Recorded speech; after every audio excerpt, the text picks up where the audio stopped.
జాతీయ వినియోగదారుల దినోత్సవాన్ని పురస్కరించుకుని తూర్పుగోదావరి జిల్లా పౌర సరఫరాల శాఖ ఆధ్వర్యంలో నిర్వహిస్తున్న అవగాహన కార్యక్రమంలో భాగంగా జిల్లా స్థాయి కార్యక్రమాన్ని స్థానిక దానవాయిపేట ఎస్కేవిటి ప్రభుత్వ ఉన్నత పాఠశాలలో బుధవారం నిర్వహించారు.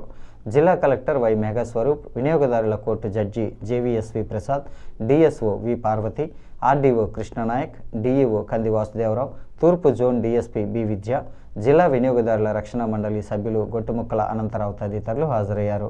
వారు మాట్లాడుతూ వినియోగదారులు తమకు కల్పించిన హక్కులను సక్రమంగా వినియోగించుకుంటూ ఎటువంటి ప్రలోభాలకు లోను కాకుండా వస్తువులు కొనుగోలు చేయాలని అన్నారు. సైబర్ క్రైమ్, డిజిటల్ అరెస్టులు, ఆన్లైన్ మోసాలు, ఇన్సూరెన్స్ కేసులు తదితర విషయాలను విద్యార్థులకు అర్థమయ్యేలా వివరించారు. 2019 వినియోగదారుల చట్టం ప్రకారం 6 నెలల్లోనే ఏ కేసునైనా పరిష్కరించాల్సి ఉంటుందని తెలిపారు. నిరంతరం అప్రమత్తతో ఉండటం వల్ల ఎవరి చేతుల్లోనూ మోసపోకుండా ఉండగలుగుతామన్నారు. ఈ కార్యక్రమంలో ఆర్ఐఓ ఏవిఎస్ఎల్ నరసింహం, డిఎస్డబ్ల్యూఓకేఎన్ జ్యోతి,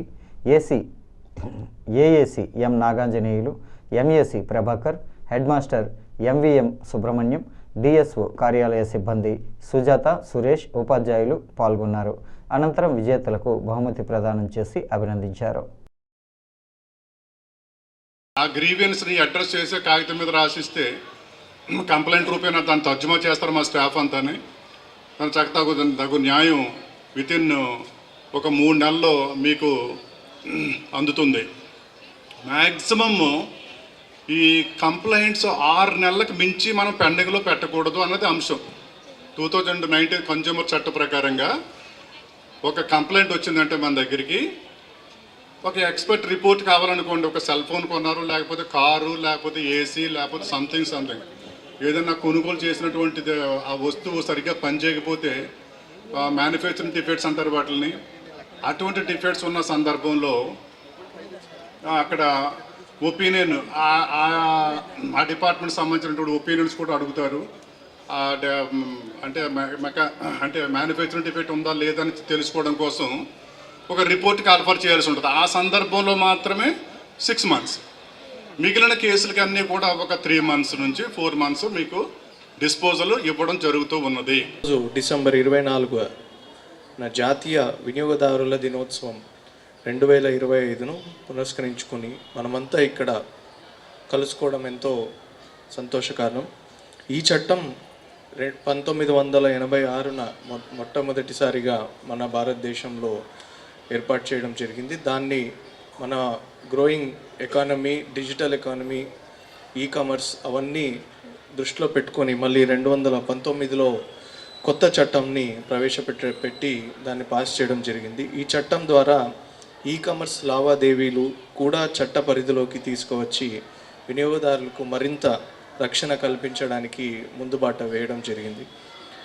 2025 సంవత్సరానికి ఒక థీమ్ వచ్చి డిజిటల్ న్యాయపాలన ద్వారా సమర్థ సత్వర పరిష్కారం.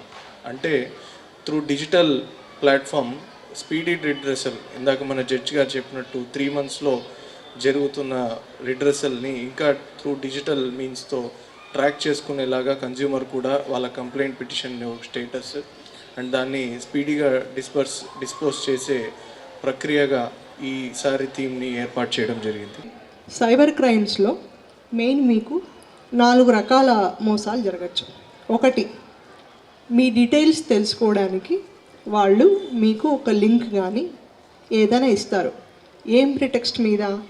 మేము ట్రాయ్ నుంచి ఫోన్ చేస్తున్నాము, telephone regulatory authority of India, me phone number ఫలానా స్కామ్లో కానీ లేకపోతే ఒక ఫ్రాడ్లో కానీ లింక్ అయి ఉంది, మీరు నేరస్తులు కాబట్టి మీ డీటెయిల్స్ మాకు ఇవ్వండి, లేకపోతే మీరు నేరస్తులుగా మేము పరిగణిస్తాం అని చెప్పి మీ డీటెయిల్స్ అడిగే అవకాశం ఉంది. దయచేసి ఇలాంటి ప్రలోభాలకు లొంగొద్దు.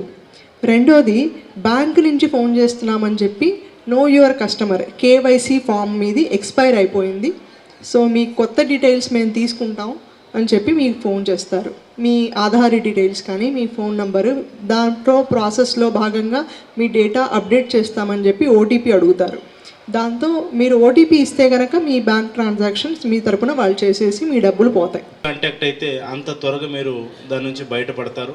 చాలామంది కొద్ది రోజులు వెయిట్ చేద్దాం, ఒక 2-3 days తర్వాత వాళ్ళు మళ్ళీ మనీ ఇస్తామంటున్నారు కదా, ఒక 2-3 days వెయిట్ చేద్దాం అంటే మోసపోయిన తర్వాత వాళ్ళు మిమ్మల్ని ప్యాసిఫై చేయడానికి చూస్తారు.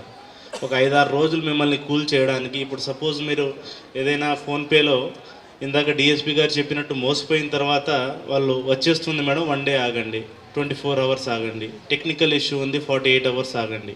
ఆ టైంలో మీరు పంపించిన మనీని వాళ్ళు సెవరల్ ట్రాన్సాక్షన్స్, రిపీటెడ్ ట్రాన్సాక్షన్స్ చేసి ఆ అకౌంట్ని ఫ్రీజ్ చేసిన లాభం లేకుండా, ఆ అకౌంట్లో మనీ లేకుండా వాళ్ళు చేస్తారనమాట. క్లియర్గా కంప్లీట్ అవేర్నెస్ క్రియేట్ చేసుకోవడం అనేది చాలా అవసరం. ఇప్పుడు మీరు తెలుసుకున్నారు, ఇది మరో 3 చెప్పగలగాలి. ప్రతి ఒక్కరూ ప్రతి ఇన్ఫర్మేషన్ తెలుసుకోవాలి. ఇక్కడ డిఎస్ఓ గారు చాలా బాగా అరేంజ్ చేశారు. థియరిటికల్గా కంటే ప్రాక్టికల్గా చూపిస్తే ఎలా ఉంటుంది అనేసి ఇక్కడ స్టాల్స్ పెట్టారు. మీరు ఖచ్చితంగా ప్రతి ఒక్కరు అది విజిట్ చేయాలి.